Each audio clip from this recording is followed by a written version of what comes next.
அஞ்சுவது யாதொன்றுமில்லை, அஞ்ச வருவதுமில்லை.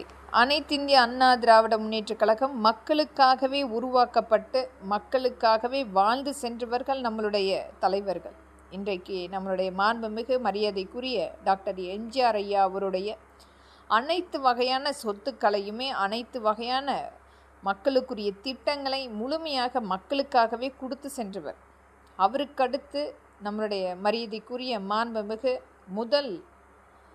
முதலமைச்சர் பெண்மணியாக தமிழ்நாட்டில் நியமிக்கப்பட்ட ஜானகி ராமச்சந்திரன் அம்மா அவர்களுடைய சொந்த உழைப்பால் அந்த சம்பாதித்த அனைத்து சொத்துக்களையுமே கட்சிக்காகவும் மக்களுக்காகவும் கொடுத்து சென்றவர்.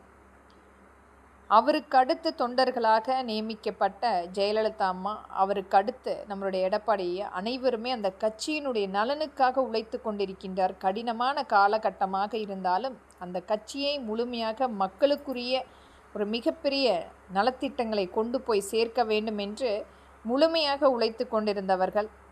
இன்றைய காலகட்டத்தில் நம்மளுடைய மாண்புமிகு எடப்பாடியாவுக்கு எண்ணற்ற நெருக்கடிகள் கொடுத்தாலுமே அச்சுறுத்தல் கொடுத்தாலுமே அனைத்தையுமே பொறுத்து கொண்டு மக்களுக்குரிய ஒரு நல்ல ஆட்சியை அமைக்க வேண்டும் என்று ஒவ்வொரு இடத்திலுமே அவர் விட்டு கொடுத்து சென்று கொண்டிருக்கிறார்.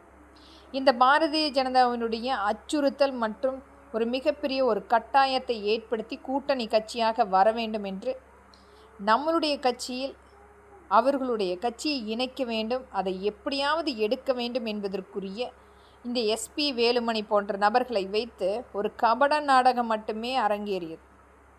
அதையும் பொறுத்து கொண்டு நம்மளுடைய தலைவர் அடுத்த கட்டத்துக்கு எப்படியாவது மக்களிடத்தில் அந்த ஆட்சி அமைப்பை கொடுத்து ஒரு நல்ல ஆட்சி கொடுக்க வேண்டும் என்பதற்குரிய 27 சீட்டுக்கள் பாரதிய ஜனதாவுக்கு கொடுக்கப்பட்டது.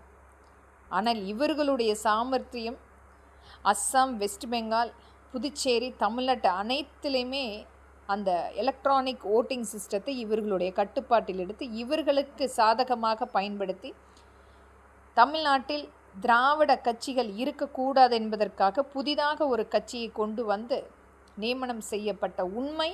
இது அனைத்து மக்களுமே பேசக்கூடிய ஒன்று. ஆனால் இன்றைக்கு மறைக்கப்பட்ட உண்மையாக ஒரு மிகப்பெரிய நல்ல வேஷம் போட்டு கொண்டிருக்கிறது. இனி வர காலகட்டங்களில் பாரதிய ஜனதாவும் இந்த காங்கிரஸும் முழுமையாக எந்த கட்சியிலுமே அங்கம் வகிக்க கூடாது.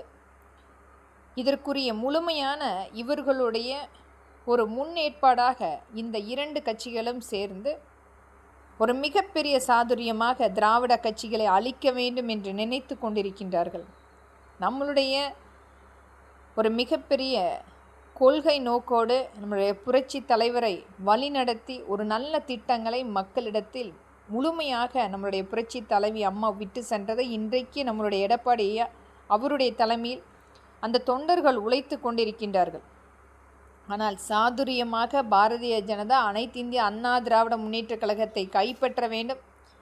இன்றைக்கு நம்மளுடைய மாண்புமிகு புரட்சி தலைவி அம்மா அன்றைக்கு இறந்ததுக்கு இவர்கள்தான் காரணம் என்று எண்ணற்ற ஊடகங்கள் வழியாக வந்தாலும் அது உண்மையாக இன்றைக்கு இவர்கள் நடந்து கொண்டிருக்கும் அனைத்தையுமே பார்க்கும் பொழுது எந்தளவுக்கு மறைமுகமாக நம்மளுடைய புரட்சி தலைவி அம்மாவை இவர்களால் ஏதாவது நடந்திருக்குமோ என்ற அச்சமும் நமக்கு எழுகிறது. இந்த நரேந்திர மோடி என்ற ஒரு தலைமை இந்தியா முழுவதுமே முழுமையான ஒரு தலைமை ஒரே மொழி என்ற அங்கத்தோடு ஒவ்வொரு இடத்திலுமே கால் பதித்து கொண்டிருக்கின்றார்கள். ரஷ்யா போன்ற ஒரே தலைமையில் ஒரே கட்டுப்பாட்டில் ஒரு வருடங்களாக எந்த ஒரு ஆட்சி அமைப்பும் இல்லாத அடிமைத்தனமான ஒரு பாசிசத்தை உருவாக்க வேண்டும் என்பதற்குரிய உள்நோக்கோடு செயல்பட்டு கொண்டிருக்கிறார்கள்.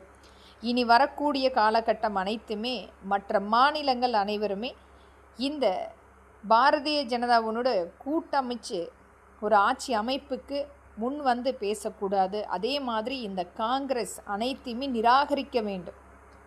உங்களுடைய செயல்திறமை என்பது அடுத்த கட்டத்துக்கு புதிதாக ஒரு கட்சியை நியமனம் செய்து ஒரு நல்ல தலைமை அனைவருக்குமே ஒரு பாதுகாப்பான ஒரு சூழ்நிலை ஏற்படுத்த வேண்டும். இந்த பாரதிய ஜனதாவினுடைய ஆக்கிரமிப்பு மற்றும் காங்கிரசினுடைய ஆக்கிரமிப்பு சிறிது சிறிதாக கரையனை போல நம்மை ஆண்டு கொண்டிருக்கிறது வெகு நாட்களாக அடிமைத்தனமாக. இதை அனைத்துமே மாற்றுவோம். அனைத்து மாநிலமே ஒற்றுமையாக இருக்கக்கூடிய நேரம். இந்த ஒரு தலைமை நமக்கு வேண்டாம்.